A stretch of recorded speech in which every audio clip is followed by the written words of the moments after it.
In today's video, we're taking a look at some more NHL trade rumors focusing on the Penguins and the Wild, plus Tuuka Rask has opted out of the NHL playoffs, and we have a few players who retired as well. We'll discuss all the latest coming up next.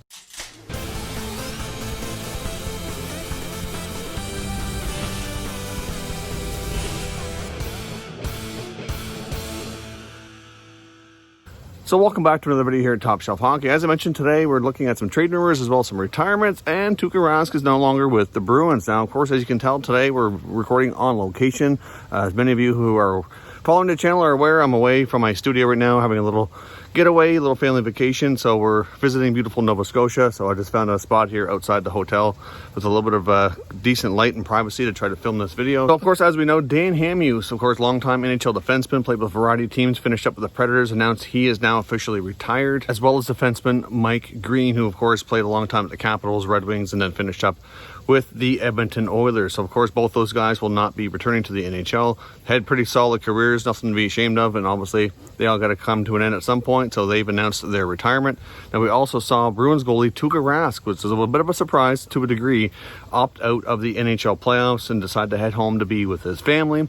I've seen a variety of comments on social media kind of giving him a hard time over this, and really we shouldn't. I mean, as we know, this is a big commitment for NHL players to return and to be away from their families for such an extended period of time.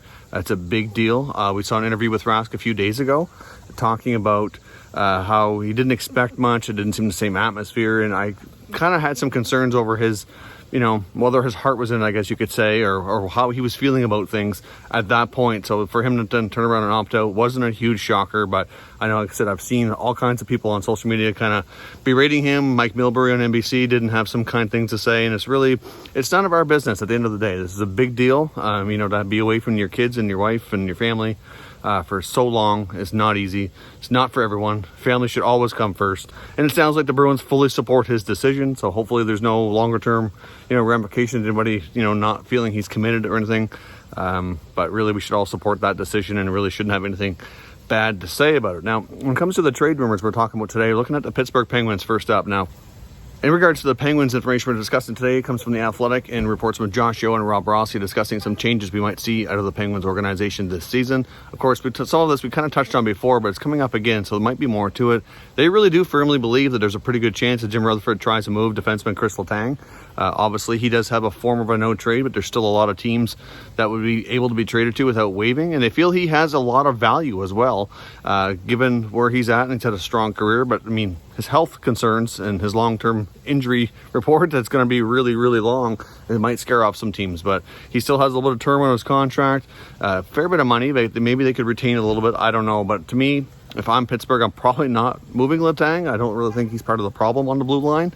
But they do need to make changes, absolutely. But they do believe that there's a strong possibility that he's at least considering it and kind of shopping him around. They had reports from other NHL team executives saying that they feel that Rutherford has been kind of putting feelers out, and that he has enough value that they have to consider making the deal. Now, I think we're going to see a lot of other Penguin changes as well. There was some reports I had seen, which I don't really think have any context to it, about Guinea Malkin. Some had wondered, at least, that with the assistant coaches to Mike Sullivan all being let go, primarily Sergei Gonchar, of course, who's a former teammate of Malkin. Of course, they're both Russian. They get along really well. Gonchar was really helpful in Malkin in his early days in Pittsburgh, helping him get adjusted to North America and everything. And, there's a lot of talk maybe if that's like a stab at Gino, but really I don't think it is. At the end of the day, they need to shake things up. Rutherford could have let Sullivan go, and there was a whole new coaching staff. They opted not to do that. They decided to give Sullivan another chance. And I think that's just where it is. I mean, everything that this report indicates from Rossi and Yeo indicate that they don't think there's really any rifts between Malkin and Sullivan, at least not to the point that he would really want to be moved. He made it clear last summer when there was a lot of rumors around him that he wanted to remain with the Penguins to finish out his career. We know Crosby, obviously, who has a lot of influence over things, doesn't want him gone. He himself has, been reports on that he wants Malkin there unless Malkin wants out. He doesn't want him to go because obviously he's a huge factor in Crosby's success, so it only makes sense that he stay. Secondly, as well, a few other guys that very well could find themselves with new homes would be Nick Bukestad. Of course, he didn't participate in the playoffs because of injury. Zach Aston-Reese and Connor Sheary are other players who may not be brought back as well. I think the Penguins are going to have a decent overhaul. I think Rutherford's really going to try to shake up the core a little bit and at the end of the day, try to come back stronger next year. But these reports from Rossi and Yo also indicate that they also feel that Matt Murray probably has played his last game with the Pittsburgh Penguins. That obviously we know they likely can't keep both goaltenders, and that Murray is the more likely one to go. They went with Jerry in the deciding game of the series. To me, that says that maybe they had more confidence and wanted to get him some big game experience for the future. So he's going to be cheaper to sign. He doesn't have that, the inconsistency that Murray's had over the past couple of years. I mean, Murray's had a great start to his career, has a couple cups to his resume. I'm sure he'll get paid handsomely somewheres. Could bring back to Penguins a good return for the future. But ultimately, I do think, and I agree with this report, like I said a few other times, that I think Murray has played his final game with the Pittsburgh Penguins, and we've seen reports about a link to Toronto. Obviously with Kyle Dubas and their link from Junior and Sault Ste. Marie. So would not be shocked if the Leafs, and that's a big if they decide to move on from Freddie Anderson, that Murray's an option. There was links before that Colorado was very interested as well last offseason. Obviously their goaltenders right now are doing okay in the playoffs, so they may not make a change, but there was previous interest from Joe Sakic, and really there could be others as well. And then of course you get the Seattle franchise coming out, the expansion draft, which is really going to throw all these teams for a loop on who they protect, who they move, what do they do.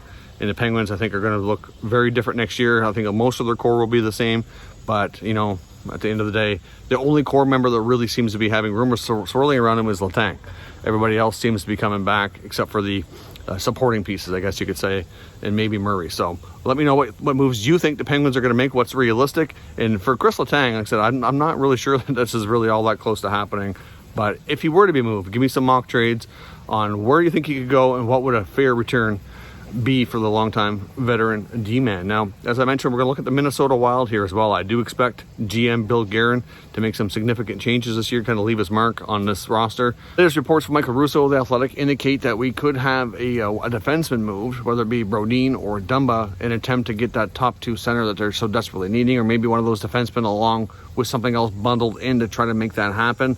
Of course, he could go through free agency, but I don't really think there's really a big enough name from a center perspective, at least, to really make him go out and overspend to bring him to Minnesota. I mean, the Minnesota Wild do desperately need a top two center iceman. It's going to be hard to do. They might have to wait to decide a little longer, go through the draft. But from a forward perspective, they can certainly go in some other directions here.